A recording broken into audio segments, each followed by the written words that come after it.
Hari ini dan esok rencananya Bareskrim Polri memanggil sejumlah saksi ahli dalam kasus Panji Gumilang sebagai bagian dari rangkaian penyidikan. Selain itu, Dirtipideksus masih akan terus mendalami dugaan adanya tindak pidana pencucian uang dalam kasus ini.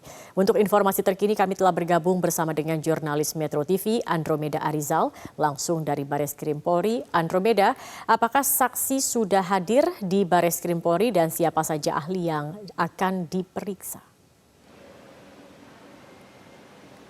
Ya, Zakia dan juga pemirsa, penyidik dari Direktorat Reserse Kriminal Umum Bareskrim Polri rencana ini akan melakukan pendalaman ataupun penyidikan kembali dan juga memanggil sejumlah saksi-saksi ahli di Bareskrim Polri di hari ini. Ada sejumlah saksi yang akan dihadirkan. Pertama, saksi ahli dari agama, kemudian saksi ahli bahasa, dan juga saksi ahli sosiologi dan ahli ITE. Dan rencananya untuk penyidikan sendiri ini akan dilakukan di hari ini 12 Juni dan juga 13 Juni dengan di hari esok. Kedua hari ini nanti akan dilakukan pendalaman ataupun juga keterangan saksi ahli. Namun hingga sore hari ini kami memantau dan juga melihat sejak pagi hari tadi belum ada satu saksi ahli pun yang hadir. Kami harapkan memang hingga malam hari ini ada seorang saksi yang untuk membahas apakah nanti akan hadir ataupun juga tidak. Selain itu juga memang sudah ada sejumlah saksi yang sudah dihadirkan terkait dengan penyidikan dari kasus dugaan penistaan agama yang dilakukan oleh Panji Gumilang sendiri.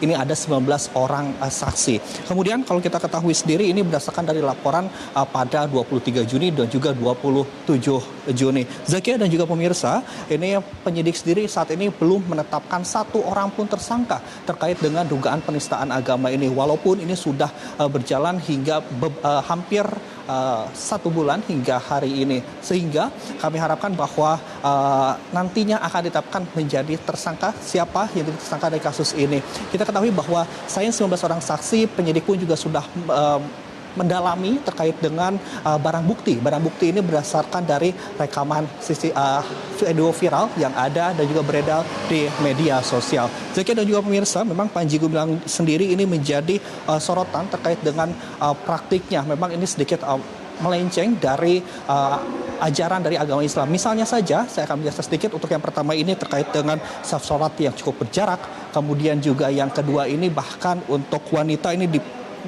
boleh menjadi khotib. Sehingga ini ada 2 laporan. Untuk laporan yang pertama yaitu pada 23 Juni 2023 ini ada laporan dari Forum Pembela Pancasila terkait dengan penistaan agama. Kemudian pada 27 Juni juga ada laporan yang kedua yaitu dari NNI Crisis Center. Di mana kedua laporan ini sama, yaitu berkaitan dengan penistaan agama yang diduga pelanggarannya adalah pasal 156A KUHP terkait dengan penistaan agama. Namun dari 2 pasal yang dilanggar ini juga kemungkinan ada pasal-pasal yang dilanggar adalah berkaitan dengan hoax dan juga baru-baru ini terkait dengan tindak pidana pencucian uang. Zakia. Ya, Andromeda, kemudian bagaimana dengan penyidikan terkait dugaan tindak pidana lainnya, terutama tindak pidana pencucian uang? Ya, ada hal yang memang cukup penting juga terkait dengan kasus dari pimpinan Pondok Pesantren Al Zaitun ini, yaitu Panji Gumilang, selain juga dugaan penistaan agama, yaitu berkaitan dengan tindak pidana pencucian uang. Isu ini juga bergulir seperti apa yang disampaikan oleh Mahfud MD pada kemarin hari, di mana Mahfud pun menyampaikan bahwa saat ini memang ada dugaan tindak pidana pencucian uang. Yang pertama adalah berkaitan dengan ada 295 sertifikat lahan atas nama Panji Gumilang dan juga keluarganya. Keluarga ini atas nama anak ataupun juga keluarganya yang saat ini sudah didalami oleh Menko Polhukam di Badan Pertanahan Nasional. Kemudian yang kedua adalah berkaitan dengan rekening. Ini ada 145 rekening yang dibekukan, yang ini berkaitan dengan rekening yang mengalir kepada pimpinan Pondok Pesantren Al Zaitun, yaitu Panji Gumilang, dan juga kepada pihak keluarga. Namun kami pun tadi sudah mengkonfirmasi melalui pesan teks yaitu kepada Brigjen Wisnu Hermawan yang juga merupakan Dirtipideksus Bareskrim Polri saat ini masih mendalami terkait dengan tindak pidana pencucian uang. Demikian Zakia yang dapat kami laporkan sementara di Bareskrim Polri. Balik ke Anda di studio. Baik, Andromeda Arizal, terima kasih atas laporannya.